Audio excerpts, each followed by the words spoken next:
Śrīmad-Bhāgavatam in story form, told by Purnapragna, adapted from Śrīmad-Bhāgavatam of His Divine Grace A.C. Bhaktivedanta Swami Prabhupada, founder Acharya of the International Society for Krishna Consciousness. Chapter 8. Dhritarashtra quits home. Canto 1.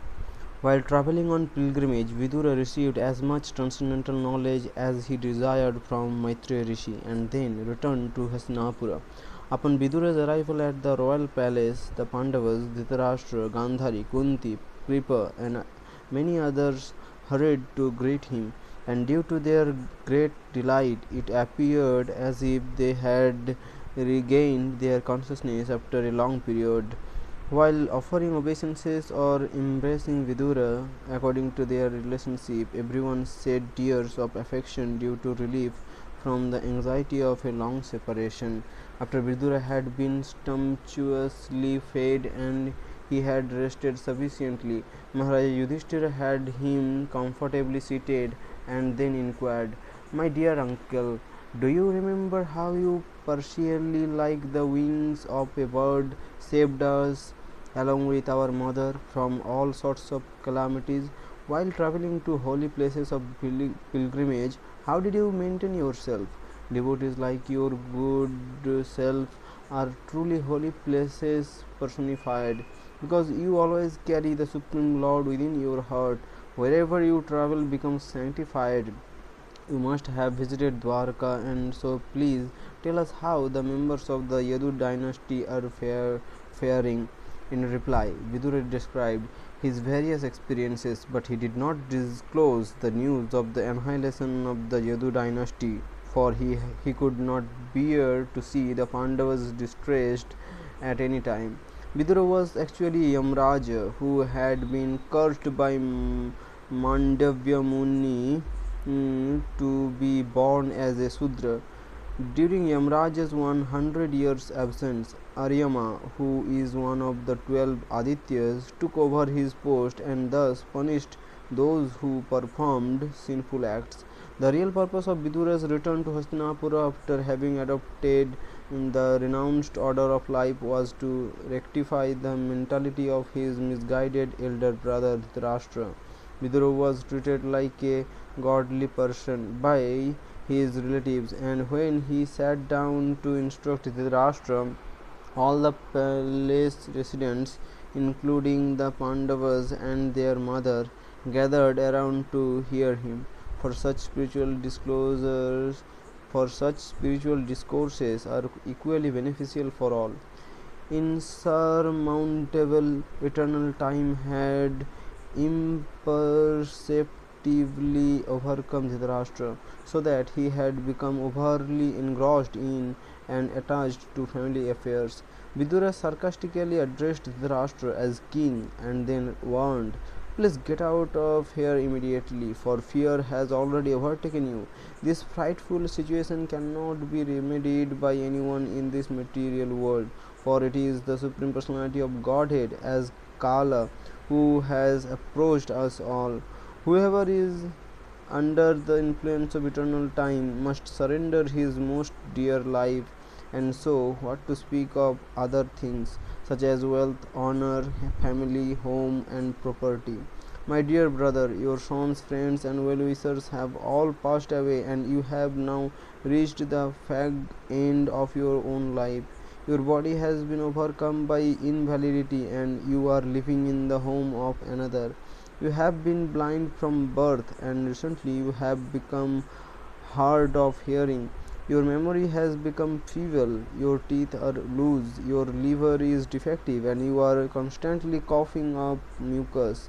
And yet, because every conditioned soul has powerful hopes of continuing his life, you are also maintaining yourself just like a household dog by eating the remnants of food given by Bhima. There is no need to live a degraded life of subsisting upon charity given by those who you had formerly tried to kill by arson and poisoning. In spite of your unwillingness to die and your hope to continue living at the cost of your honor, your body will certainly dwindle and deteriorate just like an old garment. One who leaves home secretly and then gives up his body in an unknown and remote place, undisturbed by material conditions, is called Dhira. Better still is the Narottama, or best among men, who, after realizing the falsity and misery of material existence, leaves home so that he can fully depend upon the Supreme Personality of Godhead, who is residing within his heart. My dear brother, the age of Kali is soon approaching, and it will diminish all the good qualities of men. You should therefore leave for the north immediately, without informing your relatives. Although blind from birth and thus disqualified, Dhritarashtra had always aspired to become the king. After the death of Pandu, the desire deepened, and as a result, Dhritarashtra had sanctioned numerous wicked plans, hoping that the kingdom might fall into the hands of his own sons. All such evil attempts failed, however, for that was the will of the Lord. And yet, even after the death of his 100 sons, because Yudhishthira respectfully treated Dhritarashtra as the king, he wanted to pass his remaining days in this illusion, surrounded by royal comforts. However, after hearing Vidura's instructions, Dhritarashtra became firmly convinced about the value of spiritual life, and so he at once broke off the strong tie of family affection by his resolute determination. That night he left home unannounced and set out on the path of liberation. As Dhritarashtra travelled to the north, his wife Gandhari followed, even though he was no longer attached to her. After arising the next morning, Maharaja Yudhishthira performed his religious duties, which consisted of daily prayers, offering sacrifice to the sun god, and distributing charity to the Brahmanas.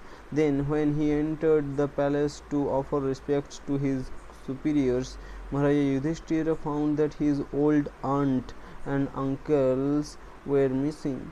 Becoming filled with anxiety, the king turned to Sanjaya and questioned, "Where is our old blind uncle? Where is my well-wisher Vidura and my mother Gandhari?" Although they were both highly mortified by the death of their sons, I have no doubt been most ungrateful. Having taken my offences seriously, did they drown themselves in the Ganga? Due to the grief and mental agitation caused by the disappearance of his master, Sanjaya could not promptly reply at first. Then, after pacifying his disturbed mind by means of intelligence and wiping away the tears from his eyes, Sanjaya said, "I do not know anything about your two uncles and Gandhari, for I have been cheated by those great souls." While Sanjaya was thus speaking, Narada Muni suddenly appeared, and so the Pandavas hastily got up from their seats to welcome him and offer their obeisances. Yudhishthira then said, "My dear Narada, I do not know where my two uncles and aunt have gone. O Devarshi, you are like the captain of the ship, and so I request you to guide us so that we may reach our proper destination." Being so addressed, Narada explained, "My dear king, there is no cause for lamentation, for everyone is under the control of the Supreme Lord. It is He alone who brings persons together and then disperses them, like a player who arranges and then rearranges his playthings. As a cow is controlled by a rope through its nose, so humanity is conditioned to obey the orders of the Lord by being trained to follow the Vedic injunctions. Feeling of separation are due to illusory affection and nothing else, and thus you should give up your anxiety, which is due to ignorance of the eternal self. You are simply thinking, how will these poor helpless creatures continue to exist without me? One's gross material body is under the control of Kala, Karma, and the three gunas. Since it is already in the jaws of the serpent, so to speak, how can it give protection to others? The nature of material life is that it is a hard struggle for existence, wherein the weaker beings are devoured by the stronger ones. Therefore, you should turn your undiverted attention toward the Supreme Lord Sri Krishna. He has already completed his mission on behalf of the demigods by removing the burden of the earth.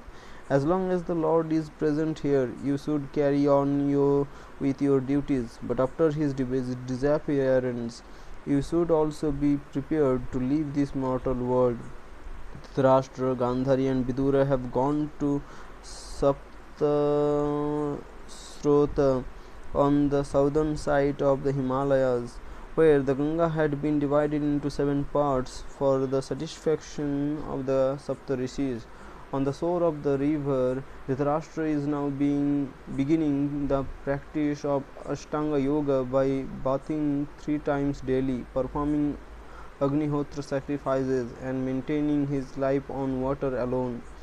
In this way, Dhritarashtra will realize his qualitative oneness with the Lord and thus become impervious to all material influences. Most likely, on the 5th day from today, Dhritarashtra will quit his body by burning it to ashes in a fire created from his mystic power. When chaste girl Gandhari sees her husband burning along with his thatched cottage, she will enter the fire with rapt attention. After witnessing this, Vidura will leave that place, overcome by mixed feelings of delight and grief. He will be amazed to see how his brother had become a liberated yogi, but at the same time he will regret that he had not been able to convert him into a poor devotee of the Lord. After saying this, Narada departed through the airways, and by taking the sage's instructions to heart, Yudhishthira was able to free himself from all lamentation. Hare Krishna.